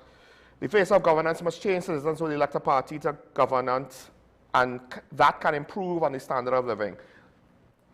I guess that's hopefully the goal. I'll skip one. Not just the circumstance, it must have some form of acceptability, or acceptance rather, by those at the head for this convo to continue. Let's be true or dog whistling. I mean, yeah, they like it so. Now the question is, to what extent is it a planned thing? Is it an intentional thing? And, well, I like the sentiments of the last statement. Unfortunately, it might be a bit premature because there's a lot of work to do. Congratulations to all who contributed to a better world. So there's so much more that could be said, but we're more or less out of time. I don't know if you have any last words to bring up on this matter, because I feel as though this is too ignored. I will end like kind of how we started. And how I usually end. Your psychological health is important. That's my area. Of course, I'm going to advocate for it. Mental health is very important, people, and this extends, of course, to your everyday functioning, which is impacted by politics. I hear people all the time saying that politics has nothing to do with me, but politics has everything to do with you because it impacts your everyday life, your everyday functioning, which in turn will impact your mental health and your well-being. All right? Down to if you could afford to buy a little beer and take a drink on a Friday to ease your stress. Politics impacts that. Yes. Right? Even if you're going to mind your business, the saying is drink water and mind your business. Well, even the water that you're buying is impacted by politics, right? And we're seeing that now. So please, people, please, let's pay more attention to the political landscape. It doesn't matter which side. Also pay attention to what your biases might be. All right, we need to grow beyond this concept of a frog in a balizet I vote for, or a frog in a rising sun we vote for. We need to see beyond that. We really do need to aim for building a better nation, and to do that, we need to look at what the policies are that people present and not who the people are. Yeah? I mean, to borrow a statement or a phrase from Imbert, right, and to modify it a bit, they raise the price of alcohol, and even with that, they ain't right yet. Which surprised the hell out of me, but you know what? Gas is one thing, but the people alcohol get raised and they still ain't right yet. I don't know. That I think is a evidence, strong evidence for when you call out of people being apathetic. Strong evidence. Right, and I'll close with this. With regards to the comment that was very much biased for the UNC, I'll just say it how I see it. It's fine for you to say that what I'm talking about is a waste of time, and I don't know if you were referencing Sule as well, but it would be more useful if you said why or how, right? As Sule himself said, and as I've said before, give us more detail on the why and how in the conversation, so then it can be a conversation. Your comment was very dismissive of me, of the show, and of everybody else. All of the other comments, which I would argue did not see it the way that you saw it. So perhaps things are not good enough for the rest of us. If it's good enough for you, what can I tell you? Sule, thanks for joining me once again. It's always a pleasure to have you. Always a deep conversation. A man of many talents and broad understanding, folks. Our own host of Psych, Mr. Sule Joseph. And I'm sure Michael Small, and this is Talking Point, reminding you, have a good day. Remember your allegiance to the Republic and to each other. Stay safe. Don't forget, it's nice to be nice. We'll see each other tomorrow. Bye-bye.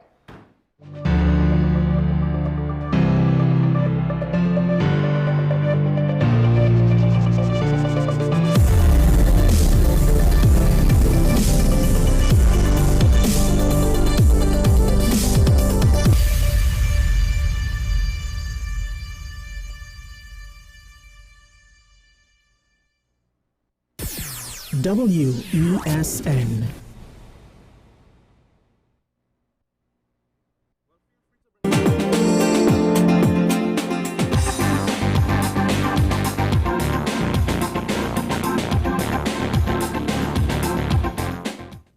Good morning and welcome back to Dollars and Cents. Now, on this episode in particular, I'll be talking about business insurance. And business insurance is an area or a topic that I take very seriously, and I think a lot of business people in Trinidad and Tobago, small business owners, don't see the importance in it. And to help support this conversation, I have a guest with me here, Mr. Ahmed